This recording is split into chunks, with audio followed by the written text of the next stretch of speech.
when we start making a record, we really don't know what the hell we're going to do. We just go in and see what starts coming out. But I think there's been a few frustrations in retrospect over the last couple of records, not in the material, and certainly not in the quality of the songwriting and performances, but mostly in a sonic thing. I think there were a few tracks on the last record that the style of production that we used suited very well, and there were another few tracks that seemed in the final result, when we wanted them to kick a bit more, to have a bit more power, it really wasn't there to get out of the tracks. And I think that stuck in the back of our minds, and throughout the tour, hearing those songs live and feeling how much more power they had live, because I think about 3 of the tracks on the last record just sounded, at least to us, it felt really killer live. And we thought, we're not capturing one element of our band. There's some element that we do that is natural to the way we play, and it comes out live that we're not grabbing on record these days.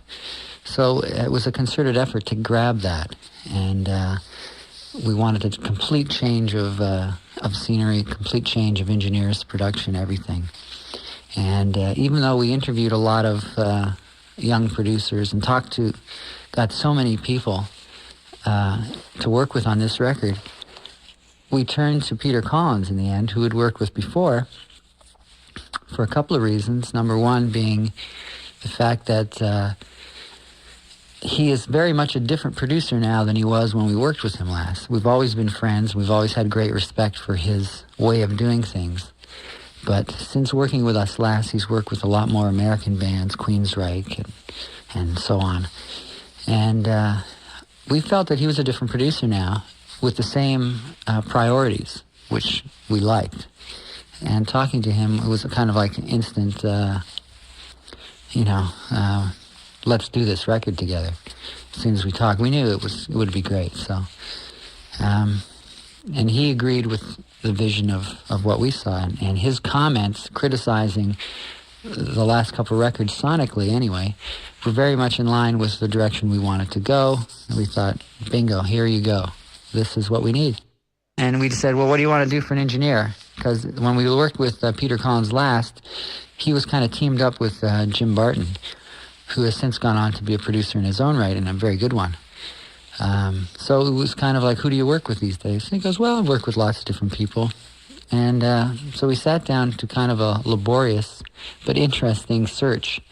And we had tapes from, producers from all over the world. Engineers from all over the world that we were listening to just for a sound. And in the end, we settled on this caveman character. His name is Kevin the Caveman Shirley. And he's a South African by way of Australia, whose tape was really raw, and it had a very natural sound to it, and we thought, this is good. Let's get this raw attitude in the bed tracks and primary stages of recording. Let's bring someone different in to mix it that maybe has a bit more of a sophisticated flair, a bit more of a high-tech attitude. So we were after the best of both worlds. And from my point of view, it worked a treat. We brought Michael Letho from Australia to mix it, and I think he was great. Both guys were great. So it was a very happy marriage, and I'm really pleased with the result.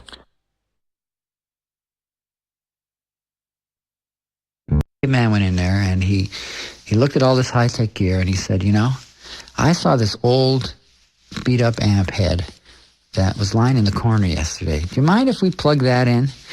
So we dragged it out, and this is literally an amp that was found in the garbage that one of the assistants at the studio had repaired. It was an old tube amp, and we plugged it into all these speakers we had, and he turned it up to like 15. And the thing was like, I thought it was going to explode. So we used a combination of my regular DI setup, and plus this exploding amp setup. And he made it happen, and it sounded great. It had a tremendous amount of energy, and all the explosion sounds of it kind of disappear in the track, so you're not really aware of the fact that it's an amplifier on the verge of death. Well, what you are aware of is the power that's coming out of the speakers. So that was a great a great benefit. I hope it's going to be clear that it's about one person, you know. It's set up on purpose a little bit vague to sound like it might be about a relationship between two people and almost a love song in a sense. But that became such a cliche, certainly through the 80s, of the modern sensitive man, and it was wrong in many ways. And I draw upon my research, if you like, on this everywhere from Carl Jung to Camille Paglia about what the modern man was supposed to be. And to many people in the 80s, the modern man was supposed to be a woman, and you know, to be sensitive and nurturing and all, and to completely lose the masculine side of the character, the animus. So just in reading about that and thinking about that and observing certainly people around me and how they behave and how they pretended to be, how they pretended they really were and so on, it became a bit of an act of men pretending to be more sensitive than they actually were, and sometimes women pretending to be more aggressive than they actually were. So it was basically pleading for a balance of that. You know, I feel that yes, men do have a large female component to their characters, as it can only be. You know, it's natural. We are, again, as counterparts, we are both duplicates and opposites. The Oxford Dictionary definition of the word includes both of those things. So that's definitely true of genders as well. And in the song, I was trying to get at the idea of that you can be both strong and sensitive. You can be both ambitious and soft, really, but not to deny either, and to keep them in balance. So the dominance and submission metaphor had to come into play, but I used it again of a person dominating himself, in this case because it's a man. He's dominating his softer side, but at the same time he also has to dominate his A words, you know, the aggression and the ambition and the traditional biological male things, which, you know, in spite of all modern sociological changes, we are in the last 20 or 30 years of sexual revolution trying to change tens of thousands of years of human evolution, really, men as the hunter and woman as the nurturer. So those things have to be recognized. And yes, we can change them. We've changed a lot of things. You know, we used to be comfortable with slavery and call ourselves Christians. That's changed now. You know, there are definitely changes we can make in acting more civilized, but at the same time, it's foolish to deny that which courses through our veins. So the song really tries to reconcile that very complicated and also very topical thing.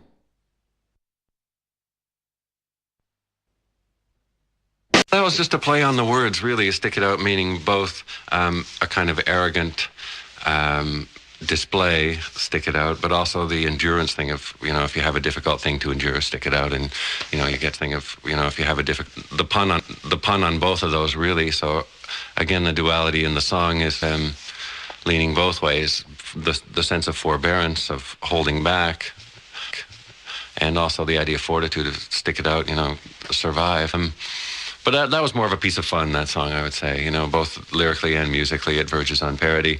And that was one that I think we just had fun with. And lyrically, I certainly did too, but stick it out and spit it out. And, you know, all that was just a bit of wordplay. Well, our style of writing has changed a lot over the years. And particularly the last few years, we seem to be serving the melody of the song. I mean, and by that I mean, in the past, our songs were mostly instrumentals that had vocals on top of them. And now they're very much songs written around lyric and vocal melody. And the instrumentation serves that. The instrumentation supports the melody, supports the feeling and the mood of the lyric.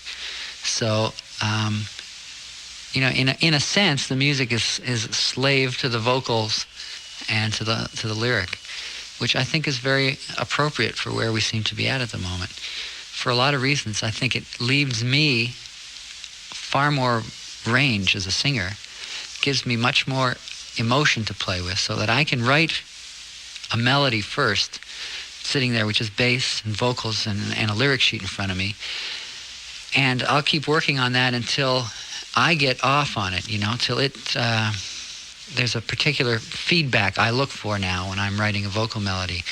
And if I'm getting that feedback, I'm getting a charge out of singing it, then I feel like I'm on the right track. And with the rest of instrumentation, we then try to take that feeling and expand upon it.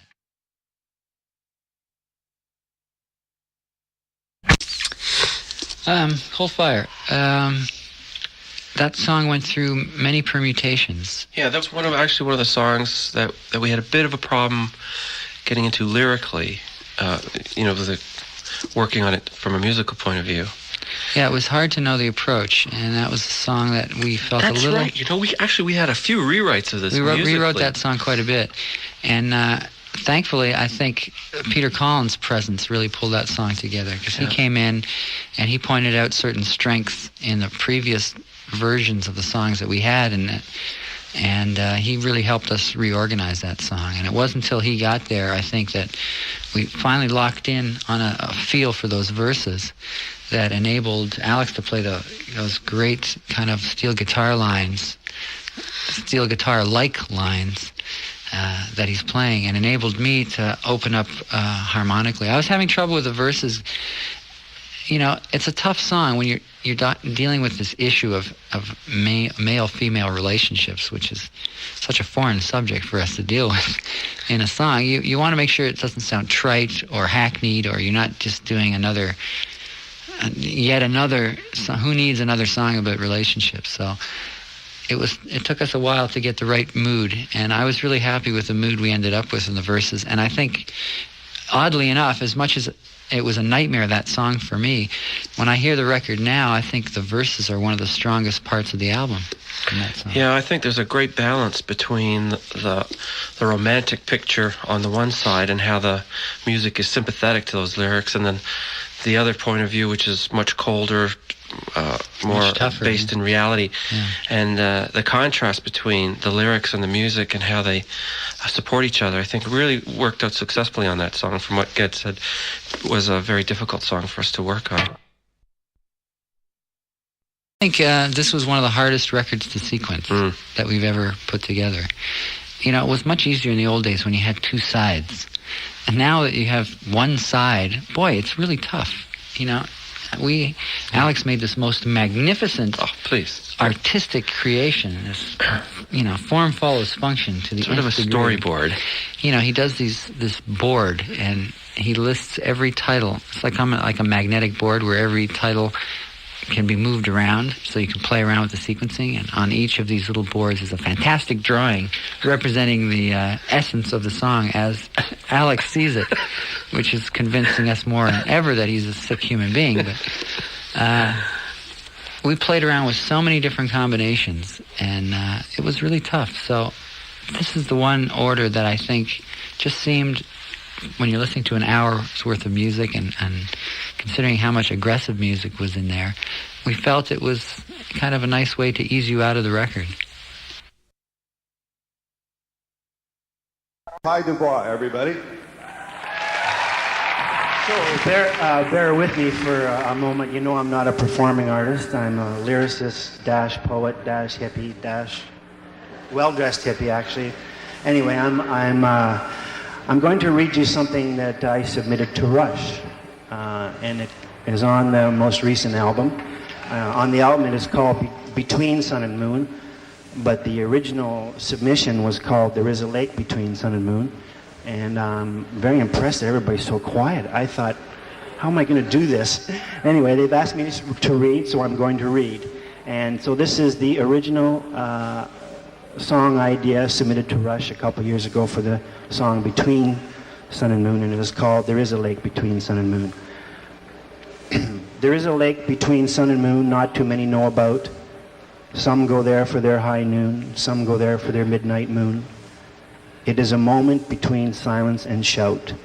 Maybe you might as well mean why the sun, why the sun. Say yes, ah, say yes to self-esteem. We want to escape because we don't want to fall in. The signs are clear and so is the fear. We do not trust the firmness of the ground. Then say yes, ah, say yes to self-esteem. There is a fine line between actor and audience. This is the fine line of living, this moment experience, this spin deliverance. Do what you do in no ordinary way. Say what you need to say in no ordinary way. And sing what must be sung in no ordinary way. Say yes, ah, please say yes to self-esteem. Some go there for their high noon, some go there for their midnight moon. It is this moment between silent and shout. This is a fine place, faces face to face. These bonfire eyes in the lake of sky. It is our light to land and leave, never so dark to unravel the weave. Never give up and never say die. Do what you need to do in no ordinary way. Say what you need to say in no ordinary way. And sing what must be sung in no ordinary way.